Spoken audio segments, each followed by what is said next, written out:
पहले पूरा के पूरा मामला किस तरीके से हुआ, क्या हुआ, वो पूरा ब्रीफ में दे देता हूँ। उसके बाद में आपके क्वेश्चंस और लास्ट में मैं बाइट कर दूंगा, ठीक है।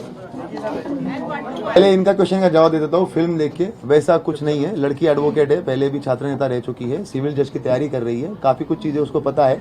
जीआरपी का काम करने का तरीका, डीएफ का काम करने का तरीका, मिसिंग पर्सन का कितना इंपॉर्टेंस होता है, क्राइम का कितना इंपॉर्टेंस होता है, 363 का कितना इंपॉर्टेंस होता है, ये सारी चीजें उसको पता है।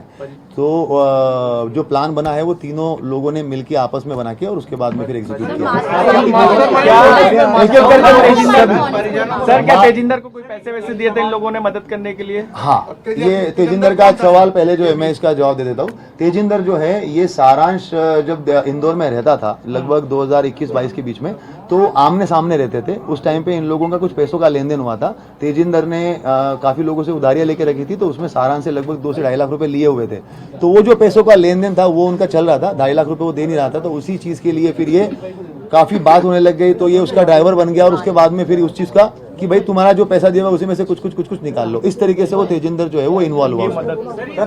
राम तोमर वाली बात मैं पहले कंप्लीट कर लेता हूँ। राम तोमर जो है गुमशुदगी वाले मामले में कहीं से कहीं तक इन्वॉल्व नहीं है, मगर राम तोमर की जो पहचान है वो लगभग ग्वालियर जबलपुर में जब लड़की प्रैक्टिस करती थी उस टाइम पे किसी के थ्रू ही लड़की से हमने बातचीत करी है। आप भी अलग से अभी बाद में भी उससे जब भी बातचीत होगी तो जानकारी में आएगा। लड़की का कहना है कि राम तोमर को आज तक उसने चेहरा भी नहीं देखा उसका, मगर राम तोमर उसको लगातार फोन करता था और उसने बीच में 3 से 4 बार उसके टिकट्स बना दिए थे, जो एक भी टिकट में वो वापस गई नहीं है। उसका ये कहना था कि तू ग्वालियर आ जा और ग्वालियर में जो है वो प्रैक्टिस कर। वो थोड़ा परेशान थी उससे कि वो बार बार फोन क्यों करता है करके। जब वो ऑफिशियल काम है तब तक तो ठीक है, पर बार बार फोन क्यों करता है। मगर जो गुमशुदगी वाला पार्ट है उससे राम तोमर का कुछ भी लेना देना नहीं है। कोई क्वेश्चन? सारांश ने ये आउट ऑफ द वे जाकर के इस तरीके से उसकी हेल्प की, क्या कोई लव अफेयर का भी मामला था? लड़की डिनाई करती है, लड़की बताती है कि वो मेरा दोस्त था, बाकी तो और वो अच्छे से इस सवाल का जवाब दे पाएगी। लड़की के पास में हाँ कुछ पैसा वगैरह, लड़की क्योंकि कमाती थी, खुद ही उसके केस वेस चलते थे। उसका जो है वो हरदा में भी एक अलग से केस पे काम कर रही थी, खंडवा में भी किसी केस पे काम कर रही थी। तो लड़की खुद भी कमाती थी। उसने अपने माँ का ऑपरेशन जो किया था, तो ऑपरेशन में भी उसने खुद ने पैसे जो है वो खर्च किए हैं। तो पैसा उसके पास में था और कुछ पैसा जो है वो सारांश ने भी उससे मदद किया। पेरेंट्स को कहा कि उन लोगों के बीच में काफी हाँ पेरेंट्स को जो है ये लगातार इनमें जो अगस्त के महीने में जब वो पटवारी का उसके पास में रिश्ता आया था और उसने ना बोला था, तो उस टाइम पे काफी झगड़ा भी हुआ है। मतलब लगातार फोन पे बात भी हुई है, माँ का भी झगड़ा हुआ है। माँ ने भी कहा है कि इसके अंदर जो है वो तुम्हें इस बार शादी करनी पड़ेगी वगैरह वगैरह। जिस तरीके से हर एक फैमिली में होता है कि भाई तुम्हें शादी करनी पड़ेगी, लड़के का कहना है कि नहीं मैं तो अपना लाइफ कोर करिए उसका। डेफिनेटली वो अगर ये सब चीजें इतनी हो रही है और उसके बाद ही 6 तारीख को हुआ है।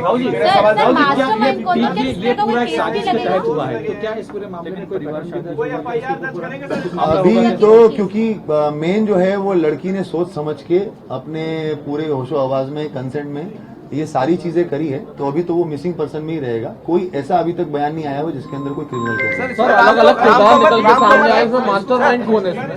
मास्टरमाइंड अगर कहेंगे तो ये तीनों लोगों ने आपस में मिलकर ये प्लान बनाया हुआ है, जिसमें मेन प्लान जो है वो लड़की का है और बाकी जो वो उस तरीके की चीजें हैं कि कहाँ पे हमें सीसीटीवी कैमरे बाईपास करने हैं, रोड्स कहाँ पर निकल के आ जाएंगे, नेपाल में कौन मदद करेगा, वहां पे किसकी मदद होगी, तो ये तो बेसिकली तीनों ने मिलकर ये सवाल ही उठ रहा है कि 3 4 जिलों की पुलिस लगातार सर्च कर रही थी, काफी परेशान है, तो उसके बाद भी कोई अपराध नहीं बन रहा। अभी तक तो कानूनन जो है इसमें कोई ऐसा आपराधिक सेक्शन तो अट्रैक्ट नहीं कर रहा है। इसमें और जरूर जो है वो हम लोग और भी लीगल ओपिनियन भी ले लेंगे, मगर अभी तक इसमें कोई भी ऐसा क्या राम तोमर एक तरफा लव करता था, जिस तरह परेशान कर रहा था, कोई इस तरह की बात भी सामने आई?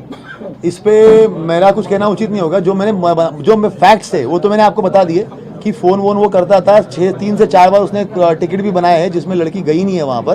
तो एक तरफा ही डिस्कशन था, लड़की का कहना है कि, और कुछ जो है वो क्रिमिनल केसेस के अंदर उसने उसको मदद करी है, मतलब फोन वोन पे ही मदद करी है किसी के थ्रू रेफरेंस लेकर, जब वो जबलपुर में 2 साल प्रैक्टिस करती थी उस टाइम पे। सर, लड़की अपनी ट्रैवल कर रही थी बीच में, सर आप लोगों को खबर नहीं लगी थी कि हैदराबाद में है? लड़की जो ट्रैवल कर रही थी, सबसे पहले तो उसने अपना मोबाइल जो है वो मिडगार्ड सेक्शन में बंद करके फिकवा दिया था। उसके बाद में लड़की ने इस चीज का ध्यान रखा था। इवन मतलब जो ये घटनाक्रम हुआ है उसके 7-8 दिन पहले से भी जो है ना, लड़की का 31 जुलाई से लड़की के फोन के अंदर भी जो है वो कुछ लोगों का बात बंद हो गया। BSNL का मोबाइल जो है वो बंद कर दिया, 2 सिम थे, 1 सिम बंद कर दिया। तो उसके बाद जब लड़की यहाँ से निकली है तो लड़की निकलते वक्त भी जो हम लोगों ने सीसीटीवी कैमरे भी देखे हैं, उसके अंदर भी लड़की ने ये ध्यान रखा हुआ है कि वो गाड़ी के अंदर जो है वो लेटी हुई है, कहीं पे भी गाड़ी के विंडशील्ड में नहीं आ रही है, तो कैमरे में नहीं आई है। क्या मोबाइल फोन भी, जो सिम कार्ड भी जो है वो उसने मध्य प्रदेश में कहीं पे भी सिम कार्ड नहीं खरीदा है, ना उसने मोबाइल खरीदा, ना उसने सिम कार्ड खरीदा। और जब लड़का भी जो उसके साथ में था, उसका मोबाइल वहीं पे रखकर कि भाई वो जो है उसकी लोकेशन लाइव है, दूसरा सिम लेके, दूसरा मोबाइल लेके उसके साथ ट्रैवल किया। ये तो मिल गई, लेकिन उस तरह के और भी कितने मिसिंग मामले हैं अभी तक अपने पास, जिसके ऊपर अभी भी कार्रवाई? ये तो अपन बाद में लास्ट में क्वेश्चन का जवाब देंगे। और कोई स्पेसिफिक जवाब? 13 दिन तक की प्लानिंग आपको क्या लगता है सिर्फ घर से भागने के लिए की थी? इस एक मतलब लॉजिकली सोचिए, घर से भागने के और भी तरीके होते हैं, लेकिन इतने अलग अलग जगह इतने लोगों को इन्वॉल्व करना सिर्फ घर से भागने के लिए? देखिए, बात एकदम वैसी है। मतलब ये लगभग हम लोग जो है वो लड़के से भी 2-3 दिन से पूछताछ कर रहे हैं, 2 दिन उससे भी पूछताछ करते करते हो गए, साथ साथ में लड़की से भी बातचीत करते हो गया।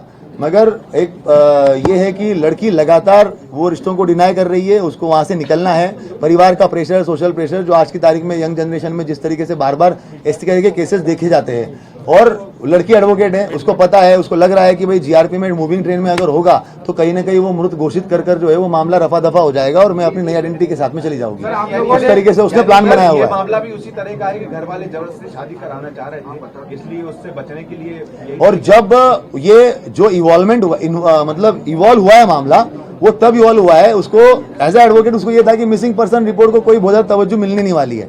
जब वो मामला तुल पकड़ा, पहले तो वो शुजालपुरी गए थे, वहां पे उन्होंने एक रूम जो है वो रेंट पे भी ले लिया था, मगर जब वो मीडिया में तुल पकड़ा तो उन्होंने बोला कि मध्य प्रदेश छोड़ना पड़ेगा। उस टाइम पे वो डिसाइड हुआ कि मध्य प्रदेश तो छोड़ना पड़ेगा। क्यों? क्योंकि मामला बहुत तुल पकड़ लिया, लगातार सोशल मीडिया पे आ रहा है यहाँ पे। और कोइंसिडेंटली ये हुआ कि जिस जगह पे उन्होंने रूम रेंट पे लिया था वो किसी पास में ही पुलिस वाले का था, तो आते जाते जैसे ही मामला मतलब ज्यादा तुल पकड़ेगा तो ये पुलिस वाला मुझे जरूर पहचान लेगा, तो इसीलिए यहाँ से निकलना बहुत जरूरी है। फिर ऐसे करके वो हैदराबाद निकल गई। हैदराबाद निकलने के बाद में जब मामला और ज्यादा तुल पकड़ने लग गया तो उसके बाद में फिर जो है 14 अगस्त था जिस दिन वो दिल्ली पहुंची। 15 अगस्त के दिन जो है वो काठमांडू चली गई थी, और 14 अगस्त को काठमांडू चली गई थी, और 15 अगस्त को जो है वो लड़का उसको छोड़ के वहां से वापस आ गया था। तो ये पूरा जो डेवलपमेंट है 7 तारीख से लेके 14 तारीख तक का है, जो बीच बीच में उन्होंने सोचा है कि नहीं अब इतना हाइप हो गया है, अब इतना ये हो गया है, पूरी पुरजोर तरीके से कोशिश की जा रही है, तो हमें तो अब देश ही छोड़ना पड़ेगा। तो उसके बाद में फिर उसने वो मिसट्रीट किया, सारे स्थिति उसने बदले, तमाम तरह की चीजें, पुलिस परेशान होते, तो क्या आपराधिक मामला इस पर नहीं बनता? कोई दबाव है क्या इस पर? मतलब क्यों ऐसा? नहीं, ये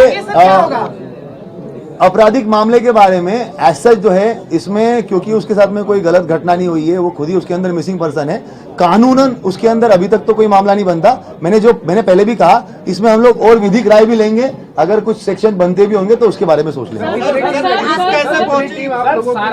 कितनी टीम हमारी लगी हुई थी? जैसे मैंने पहले कहा था कि हमारे सीसीटीवी फुटेज के लिए टीम लगी थी। लगभग भोपाल से लेके कटनी तक के सारे सीसीटीवी फुटेज हम लोगों ने खंगाले थे, साइबर टीम लगी हुई थी, और साथ साथ में जो मिडघाट और वो सेक्शन में हम लोगों को सर्चिंग करनी थी, उसकी 30 लोगों की एक अलग टीम थी। तो कुल मिला के जो है वो 60-70 लोग हमारे लगातार इस पूरे 10-15 दिन। सारांश पर कब शक हुआ, कैसे शक हुआ? सारांश पे तब शक हुआ, सीसीटीवी रहे होंगे सर पूरे जो आप लोगों ने खंगाले? सीसीटीवी तो मतलब ये है कि मतलब बता ही नहीं सकते, वो कम से कम 400-500 से ऊपर ही होंगे, क्योंकि हर स्टेशन पे 40-50 है सीसीटीवी। सबको निकालना, और सिर्फ स्टेशन नहीं, उनके आउटर एरिया और उनके जो बाहर के कैमरे हैं, मतलब कोई बाहर निकल रहा है तो उसके लिए भी वो भी कैमरे खंगालना। एक सारांश पे कब शक हुआ, ये अच्छा क्वेश्चन है। सारांश का ये था कि जब हम लोगों ने स्टार्टिंग में सबसे पहले जो है वो कोई उसकी डेथ तो नहीं हो गई, ये सब चीजों को हम लोगों ने जब रूल आउट कर लिया, तो मैंने बीच में भी एक बार बाइट दी थी कि हम लोग जो है वो उसको ब्रॉडन करेंगे पूरे सर्च के दायरे को। जब हम लोगों ने 6-7 महीने का पूरा चीजें खंगाली और उसके अंदर जब देखा कि वो किस किस से बात करती थी, सारांश का 2-3 कॉल बहुत लंबे थे, जबकि वो कॉल तो 2-3 ही थे मगर बहुत लंबे थे। जब उसका फिर हम लोगों ने IPDR निकाला कि ऐसा तो नहीं व्हाट्सएप कॉल से उसने बात करी हो, इसमें हम लोगों ने कटनी पुलिस जो है वो SP कटनी के द्वारा भी एक इनपुट दे दिया था उनके साइबर की तरफ से कि एक ये नंबर आया हुआ है, और वो नंबर हमारे इससे मैच हो रहा था, सारांश से मैच हो रहा था। तो जब वो हमें जानकारी मिली कि यार ये लड़का कितनी क्यों बात कर रहा है और अभी तक इसको हमने पूछताछ नहीं कर पाए हैं, ये अभी तक इस दायरे में आया ही नहीं है, जब उसका दायरा बढ़ाया गया इन्वेस्टिगेशन का, और भी मतलब जो है 1 महीने को छोड़ के 6-7 महीने 10 महीने का पूरा रिकॉर्ड लेकर और उसके IP एड्रेसेस को लेकर और आईपी एड्रेसेस के बारे में जानकारी ली गई, तब वो सारांश का नंबर आया और उसके बाद फिर सारांश को हम लोगों ने जब ट्रैक किया तो हमें पता चला कि अरे इस पे ये बात कर रहा था। जब उसको उठा के लाए तो फिर तो चीजें फिर आसान हो गई। ठीक सर, काठमांडू तक पुलिस के उस तक संपर्क कैसे किया और कैसे उसको बुलाया, फिर कैसे बरामद? सारांश को जब हम लोगों ने पकड़ लिया, सारांश के पास उसका नंबर जो था, क्योंकि एक सेकंड, सारांश को जब हम लोगों ने पकड़ा तो क्योंकि काठमांडू में जो है वो उसी का कनेक्शन था, तो उसके बाद उसी से बात करके उसके कनेक्शन से बात की गई, लड़की से कांटेक्ट में आए, लड़की से बात की।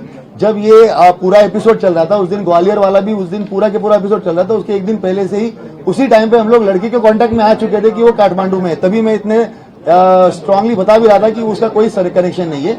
और वहां पर जब हम लोगों ने काठमांडू में बात करी और उसको बात करके फिर बुलवाया, वो सारांश के थ्रू बुलवाया और उसके बाद में फिर जो है वो सारांश ने अपनी माता पिता से बात की थी, सारांश ने तेजिंदर के बारे में बताया। तेजिंदर के बारे में हम लोग पहले एक बार इन्वेस्टिगेट, वो तो हमारा ये था कि चौथे या पांचवें दिन हम लोग केस क्रैक कर चुके थे।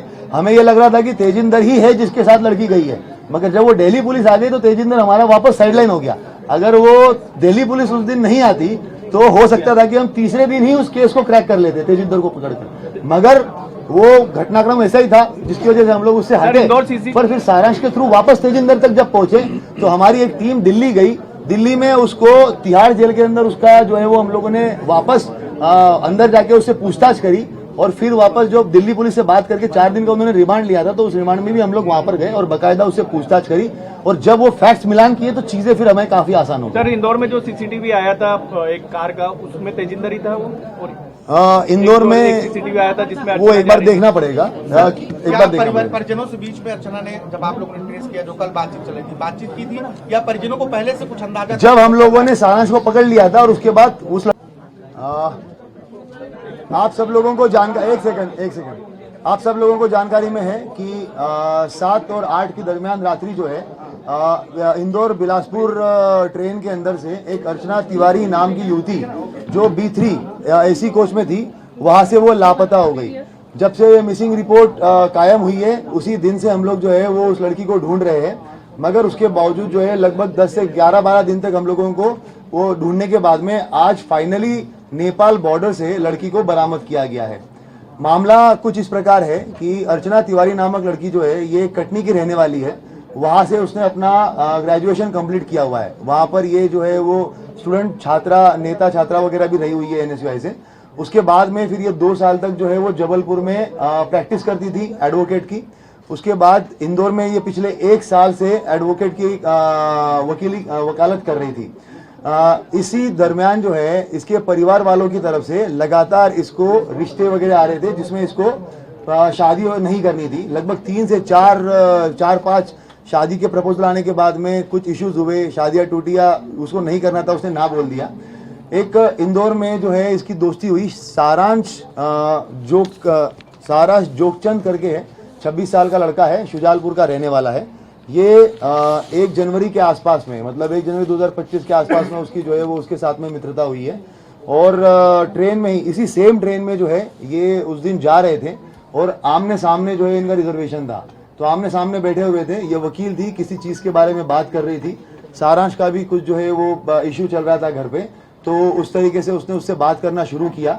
उसके बाद में बातें जो है वो और भी जो इसके लीगल इश्यूज थे, इसने अपना ड्रोन कंपनी का एक कुछ प्राइवेट लिमिटेड कंपनी बनाने के लिए ये प्रयास कर रहा था इंदौर में, तो उसके लीगल डॉक्यूमेंट को लेकर इन आपस में बातचीत होना शुरू हो गई और उसके बाद में फिर इनकी लगातार बातें शुरू हो गई। जब ये घटना दिनांक जो 7 तारीख है उसके पहले इसके माता पिता ने और इसके बड़े ताऊ ने जो है वो एक तहसीलदार पटवारी के साथ में इसका रिश्ता फिक्स कर लिया था। उस टाइम पे परिवार के साथ में इसकी लंबी कहासुनी हुई है।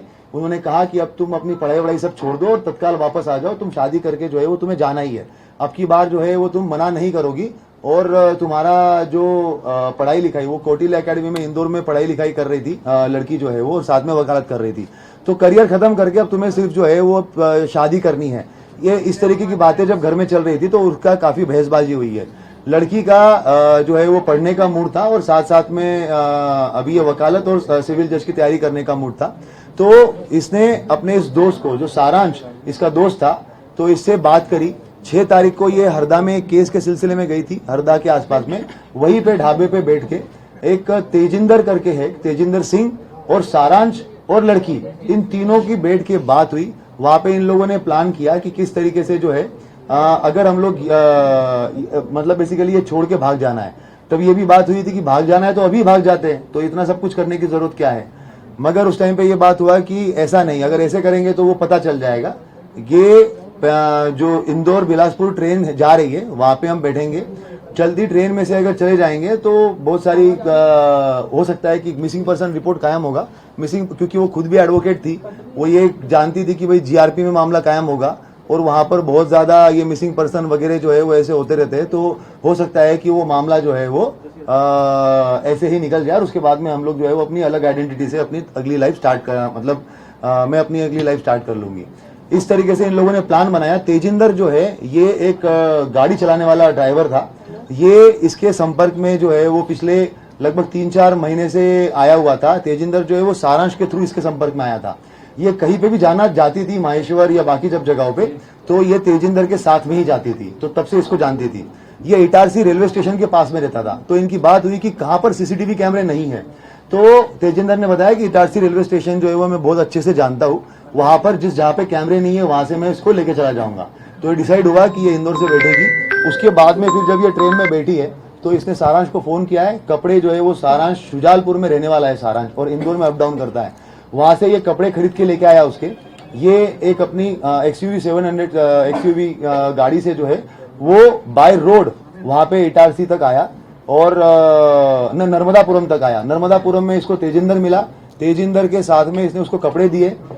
तेजिंदर जो है वो नर्मदापुरम में ट्रेन में बैठा हुआ है। ट्रेन में बैठने के बाद में इसने लड़की को कपड़े दिए। उसके बाद में जो सारांश है ये लड़का पहुंचा इटारसी बाय रोड। उसके बाद लड़की ने जो है वो अंदर ही अंदर कपड़े वपड़े चेंज किए ताकि उसको कोई पहचान ना सके। उसके बाद में ये A2 B3 कोच में ये थी, मगर ये A2 कोच से अलग से बाहर निकली इटारसी में। इटारसी में ऐसे बाहर निकली कि क्योंकि तेजिंदर को पूरा पता था कि कैमरे का सिस्टम कहाँ पे है और कहाँ पे नहीं है, तो आउटर एरिया में इसने जो है वो लड़की को उतारा और वहां से उसको लेके चला गया। और बाहर जो है वो सारांश वेट कर रहा था। सारांश वेट कर रहा था तो वहां पर उसने जो है वो लड़की को लेके जाकर सारांश को दे दिया। लड़की ने अपने मोबाइल और घड़ी जो है वो तेजिंदर को दे दी और बता दिया कि भाई इसको जो है ये आपका बागतवा और मिडघाट वाला जो एरिया है उस तरफ कहीं तो फिकवा देना ताकि ये बात हो जाएगी। तेजिंदर से उसने ये भी बात की थी कि हम लोग 3-4 लड़कों से एक रिपोर्ट लिखवा देंगे कि भाई कोई तो लड़की वड़की जो है वो यहाँ पे गिर गई है करके ऐसा। और ट्रेन में जब आगे गाड़ी वाड़ी रहेगी तो वहां पर हम लोग जो है वो कंप्लेन करवा देंगे। ये सारी बातें हो गई और उसके बाद में उसको मोबाइल और घड़ी वगैरह दे दिया। लड़की जो है वो सारांश के साथ में आगे चली गई। कोइंसिडेंटली सारांश ने एक व्यक्ति को भी साथ में लेके आया था, तो वो भी उसको भी हम लोगों ने राउंड अप करके उससे बयान लिए हुए हैं। वो चश्मदीद गवाह है। उसके बाद में घटना ये हो गई कि तेजिंदर को उसी टाइम पे दिल्ली की पुलिस उठा के लेके चली गई। क्यों? कारण तेजिंदर जो है वो किसी फ्रॉड के मामले में आरोपी था। तो उसी रात, सेम रात को 1 बजे जो है वो ये घटनाक्रम होता है और अगले 1 घंटे में तेजिंदर को पुलिस उठा के लेके चली जाती है। अब जब ये पूरा मामला हमारे पास में आता है, लड़की जानबूझ के सामान पूरा के पूरा सीट पे छोड़ के गई ताकि हम लोग ये सोचे कि लड़की हो ना हो कहीं पे गिरी है, वो कहीं पे भागी नहीं है। अगर भागती तो पूरा सामान लेके जाती। ये पूरा सोच के प्लान करके जो है वो सामान वहीं पर रखा गया था। उसके बाद में जैसा कि उसने सोचा था, जब हमारे पास में मामला आया, सारा डिस्कशन हुआ, बात यही हुई कि भाई सामान जो है वो पूरा के पूरा छोड़ के चली गई है। छोड़ के गई इसका मतलब कहीं ना कहीं गिरी होगी। और मिडघाट और वो वाले एरिया का भी जानबूझ के वो मोबाइल जो है वो उसी एरिया में बंद हुआ था, तो हम लोगों ने वहां पर पूरा सर्चिंग ऑपरेशन भी चलाया। पूरे थानों में भी हम लोगों ने बात करी, वो सारी चीजें करी। मगर उसी टाइम पे एक चीज और, सारांश के साथ में जब बात हुई थी तो स्टार्टिंग में जब जनवरी में उसकी बातें हुई थी तो कॉल पे बात होती थी, मगर उसके बाद में व्हाट्सएप कॉल हुआ था। तो वो उस वजह से जो है उसके साथ में वो बातें जो है वो CDR में डिटेक्ट नहीं हो पाई। हम लोगों ने IPDR निकालने के बाद में उसका नंबर जो जब वापस आया और पता चला कि इससे वापस ये बात हो रही थी और ये लड़का छूट गया है पूछताछ करने के लिए, उसके बाद टीम जो है वो उस तक पहुंची है। तेजिंदर को जब हम लोगों ने ये पता किया, तेजिंदर का नंबर मिला और जब हम लोगों ने उसके बारे में डिटेल पता किया तो हम लोग काफी श्योर हो गए थे कि तेजिंदर इस मामले में लिंक है। मगर जैसे ही हमें पता चला कि ये जो है वो चोरी के मामले में दिल्ली पुलिस उठा के लेके गई है, तो हमें फिर स्टार्टिंग में लगा कि हो सकता है कि ये किसी दूसरे मामले में होगा। और जब सारांश को उठाया गया और सारांश से जब पूछताछ हुई तो उसने बताया कि तेजिंदर, लड़की और इसने सबने मिलकर ये प्लान किया था। लड़की सारांश के साथ गई, शुजालपुर में गई है, वो गाड़ी की गाड़ी में ही रही, कहीं पे बाहर उतरी नहीं। इन लोगों ने इसका चीज का ध्यान रखा कि कहीं पे भी टोल नाका नहीं आना चाहिए, क्योंकि पुलिस जो है वो टोल नाके पे भी सीसीटीवी कैमरे देखती है, और अगर गाड़ी के थ्रू RFID से अगर पैसा कट जाता है तो उससे भी जो है वो डिटेक्ट हो सकता है। तो इन्होंने टोल नाका अवॉइड किया और ऐसे ऐसे रास्ते से गए जहां से टोल नाका नहीं हो। शुजालपुर गए, शुजालपुर के बाद में फिर ये ऑर्बिट मॉल के आसपास से कहीं से इन्होंने एक दूसरा मोबाइल खरीदा, और लड़की, जब तक मीडिया में इस चीज का काफी हाइप हो गया था, तो जितना इनको एक्सपेक्टेशन था कि मामला एकदम सिंपल तरीके से निपट जाएगा, तो वो लगने लग गया कि अब तो ये नहीं होगा, तो इसको मध्य प्रदेश छोड़ के कहीं तो जाना पड़ेगा जहाँ पे अलग भाषा के लोग हैं। तो इन्होंने हैदराबाद चूज किया। उसके बाद ये बुरहानपुर गए, बुरहानपुर से इन लोगों ने जो है वो हैदराबाद की बस पकड़ी। हैदराबाद में जाने के बाद में ये 2 दिन 1 रात जो है वो हैदराबाद में रहे। फिर जब मामला और ज्यादा हाइप पकड़ने लग गया, तो जो सारांश है, ये ड्रोन का जो एक नया स्टार्टअप इसने डाला हुआ है, और इसका जो क्लाइंट बेस है वो नेपाल में भी कुछ है। तो इन लोगों की पहले वो बात हो चुकी थी, तो इनकी बात हुई कि अब इसको जो है वो भारत छोड़ के ही हम लोग जो नेपाल की तरफ चले जाएंगे। उसके बाद फिर इन्होंने बस पकड़ी, बस पकड़ के जोधपुर से दिल्ली, दिल्ली से उसके बाद में जो है ये कुछ दिन वो काठमांडू चली गई, लड़की काठमांडू चली गई, लड़का जो है वो वापस आ गया। और लड़के ने ये भी किया कि जो इसका मोबाइल था उसको जब मेन टाइम था उस टाइम पे उसने एरोप्लेन मोड पे करके पूरा के पूरा बंद कर लिया।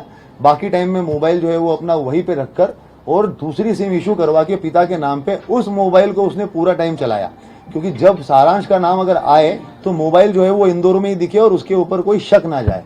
और पिता की अलग से, क्योंकि नई सिम थी, वो तो कुछ कहीं पे कुछ कनेक्शन था ही नहीं उस चीज का, तो वो सिम जो है वो उसने अपनी अलग से इस्तेमाल करी। काठमांडू छोड़ के ये वापस आ गया। उसके बाद में 3-4 दिन तक रहा, जब पुलिस ने इसको राउंड अप किया हम लोगों ने सारांश को, और उसके बाद में जब चीजें निकल के आई तो उसके थ्रू नया नंबर जो था उसका, उससे बात कर और उसको वहां से बॉर्डर तक बुलवाया गया, और बॉर्डर पे लाखीमपुर खीरी पुलिस की मदद से हम लोगों ने जो है वो लड़की को बरामद किया। बरामद करके जो है वहां से दिल्ली, और दिल्ली से अभी सुबह सुबह फ्लाइट से यहाँ पे लेके आए हैं।